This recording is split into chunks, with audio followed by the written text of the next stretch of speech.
ब्रह्म शक्तिपीठ broadcasting news द्वारा संचालित बीबीसी ब्रेकिंग न्यूज के समस्त दर्शकों एवं श्रोताओं को सत्य प्रकाश चौबे का नमस्कार। प्रस्तुत है आप सभी के लिए 29 मार्च 2026 दिन रविवार की ताज़ा खबर। वाराणसी स्थित दाल मंडी में बड़े पैमाने पर चला बुलडोजर। प्राप्त सूचना अनुसार वाराणसी के दाल मंडी क्षेत्र में रविवार को प्रशासन ने सड़क चौड़ीकरण परियोजना के तहत बड़े पैमाने पर चलाया ध्वस्तीकरण अभियान। करीब 30 मकानों को छेनी, हथौड़ी और बुलडोजर की मदद से गिराया गया। मौके पर सुरक्षा के कड़े इंतजाम किए गए, जहां 150 से अधिक पुलिसकर्मी तैनात हैं और पूरे क्षेत्र में बैरिकेडिंग कर आवाजाही रोक दी गई है। ड्रोन कैमरों से भी लगातार निगरानी की जा रही है। प्रशासन के अनुसार प्रभावित सभी मकान मालिकों की रजिस्ट्री प्रक्रिया पूरी कर ली गई है और उन्हें मुआवजे की राशि उनके खातों में ट्रांसफर कर दी गई। इससे पहले ईद के चलते कार्रवाई रोक दी गई थी, जबकि पहले चरण में 22 जर्जर मकान हटाए जा चुके हैं। यह कार्रवाई दाल मंडी गली को मॉडल सड़क के रूप में विकसित करने की योजना का एक हिस्सा है। राज्य सरकार ने इसके लिए 215 करोड़ 88 लाख रुपए जारी किए हैं, जिसमें 186 मकान और दुकान मालिकों को करीब 191 करोड़ रुपए मुआवजा दिया जाएगा। परियोजना के तहत 650 मीटर लंबी गली को 60 फीट चौड़ा किया जाएगा, जिसमें आधुनिक सड़क, फुटपाथ और भूमिगत बिजली, पानी व सीवर की व्यवस्था विकसित की जाएगी। एक और खबर पंजाब से है, जहां मकान के ढहने से 3 मजदूरों की हो गई मौत। प्राप्त सूचना अनुसार पंजाब के बरनाला में तेज आंधी तूफान के कारण जैक पर टिका मकान गिरने के कारण हुआ बड़ा दर्दनाक हादसा। इस हादसे में काम कर रहे 3 मजदूरों की मलबे में दबने से मौके पर ही हो गई मौत। यह घटना फरवाही में हुई। चश्मदीदों ने बताया कि घर गिरने से बहुत तेज आवाज आई। इस वजह से आसपास मौजूद लोग मौके पर पहुंच गए तथा गुरुद्वारे से भी लोगों को मदद के लिए बुलाना पड़ा। हालांकि घायलों की जान नहीं बचाई जा सकी। जानकारी देते हुए गांव के सरपंच जरगीर सिंह संधू और अन्य ग्रामवासियों ने मीडिया को बताया कि जान गंवाने वाले तीनों युवक गांव के ही रहने वाले थे। फरवाही के विशालकाय मकान सीवरेज के पानी के कारण एक तरफ से बैठ गया था, जिसकी मरम्मत का काम रणजीत ठेकेदार को दिया गया था। घर को ऊपर उठाने का काम चल रहा था और उस मकान में रात को 3 युवक बाबी सिंह, प्रिंस, गुरजीत सिंह मोगा जो बिल्डिंग के अंदर सो रहे थे। रविवार की सुबह मकान की दीवार एक तरफ झुकने के कारण मकान गिरने से तीनों मजदूरों की हो गई मौत। एक और खबर अफगानिस्तान से आ रही है, जहां बाढ़ और भूस्खलन से मची भारी तबाही। प्राप्त सूचना अनुसार अफगानिस्तान के कुछ हिस्सों में भारी बाढ़, भूस्खलन और आंधी तूफान आने से पिछले 24 घंटे में 17 लोगों की मौत हो गई तथा 26 लोग घायल हो गए। अफगानिस्तान के अधिकारियों ने रविवार को यह जानकारी मीडिया में दी। यह इस मौसम में अफगानिस्तान में हुई मौसमी घटनाओं से हुई ताजा मौतें हैं। राष्ट्रीय आपदा प्रबंधन प्राधिकरण के प्रवक्ता यूसुफ हम्माद ने एक बयान में कहा कि प्रभावित क्षेत्रों का सर्वेक्षण करने वाली टीमों की रिपोर्ट आने के बाद मरने वालों की संख्या बढ़ सकती है।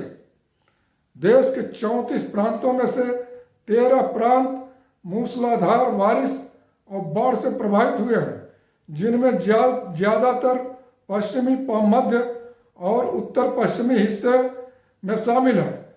वहां के नागरिक हम्माद ने बताया कि भीषण मौसम से 147 घर पूरी तरह या आंशिक रूप से नष्ट हो गए तथा 80 किलोमीटर सड़कें बह गई और कृषि भूमि तथा सिंचाई नहरें भी तबाह हो गई। एक और खबर सूबे के मुख्यमंत्री योगी आदित्यनाथ जी के बारे में आ रही है, जहां वह जनसभा को संबोधित करते हुए कह रहे हैं कि मैं आस्था में विश्वास करता हूं, सबकी आस्था का भी सम्मान करता हूं, लेकिन अंधविश्वास को कतई नहीं मानता। तो इस वीडियो में देखिए योगी आदित्यनाथ जी ने क्या कहा और क्यों कहा।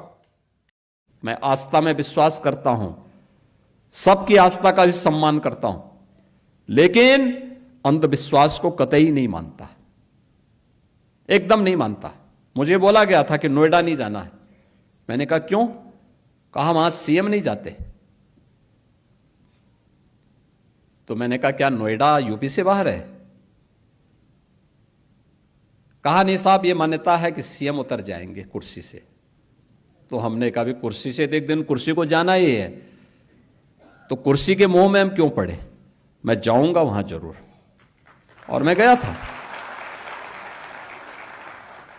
वहां पे। जब मैं गया तो मैंने देखा क्यों ये लोग बोलते थे, तो पता लगा वहां 4 लाख मामले बिल्डर और बायर्स के। आप सोचो 15 साल, 10 साल, 20 साल पहले लोगों ने अपनी पूरे जीवन भर की कमाई बिल्डर को दे दी मकान के लिए, फ्लैट देने के लिए, और बिल्डर पैसा दबाए बैठा है, पैसा नहीं दे रहा है, वो मकान नहीं दे रहा है, कब्जा नहीं दे रहा है। बड़ी हाई राइज बिल्डिंग खंडर के रूप में बदल रही है। मैंने बैठक की अथॉरिटी की, Noida authority, greater Noida authority थे। तो ग्रेटर नोएडा अथॉरिटी मेरे पास आया, उसके सीईओ आए, कहा साहब हम पे 6000 करोड़ का कर्जा है। दूसरी अथॉरिटी से मैंने कहा, उसने कहा साहब हम पे 3000 करोड़ का कर्जा है। तो मैंने कहा यार मैं कहां फंस गया हूं, वो तो सब भिखमंगे हैं। अब इन भिखमंगों से मैं बोलूं कि तुम इन 4 लाख लोगों को मकान दो, तो मैं फंस गया वहां पे। मैंने कहा ये मेरी स्थिति बड़ी अजीब सी है। लेकिन मैंने वहां पे पहले बायर से मैं बातचीत किया, उन्होंने कहा उनकी रो रहे थे साहब, पूरी जीवन भर की हमने कमाई लगा दी, हमें मकान नहीं मिला है, हम बैंक से कर्जा भर रहे हैं, बैंक का कर्जा बढ़ता जा रहा है। मैं बिल्डर के साथ मिला तो बिल्डर अलग से रोए, कहते हैं साहब हमने पैसा लगाया, लेकिन उस समय की सरकारों ने हमें पूरी तरह निचोड़ दिया है, हमारी सामर्थ्य नहीं है। मैंने कहा सामर्थ्य हो न हो, इन गरीबों को मकान तो देना ही पड़ेगा आपको, इन 4 लाख लोगों को मकान देना पड़ेगा। आप दीजिए, मैं पॉलिसी बनाने की तैयारी कर रहा हूं, लेकिन आप पहले मकान दीजिए। फिर मैंने अथॉरिटी से कहा, मैंने कहा कार्य पद्धति ठीक करो। हमने रिफॉर्म की, कार्रवाई प्रारंभ की, भ्रष्ट तत्वों को वहां से बाहर का रास्ता दिखाया, और आज मुझे बताते हुए प्रसन्नता है 4 लाख लोगों को हम मकान दे चुके हैं।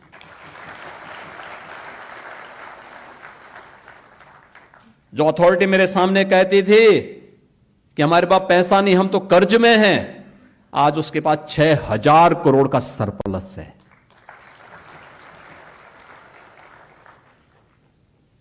आज दुनिया का सबसे अच्छा इंफ्रास्ट्रक्चर भी और सबसे अच्छा इन्वेस्टमेंट भी वहां पर है, और वहीं पे ये मैन्युफैक्चरिंग हो रहा है जो मैं अभी चर्चा कर रहा था, ये सब कुछ वहीं हो रहा है। ये उस अंधविश्वास को मानने वाले लोग कौन थे जो भारत की आस्था पर उंगली उठाते हैं?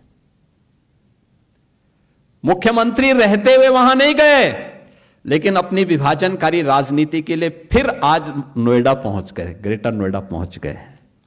बहन और भाइयों, इनके चेहरे को देखो तो उस समय वहां के विकास के लिए ये बॉटलनेक थे।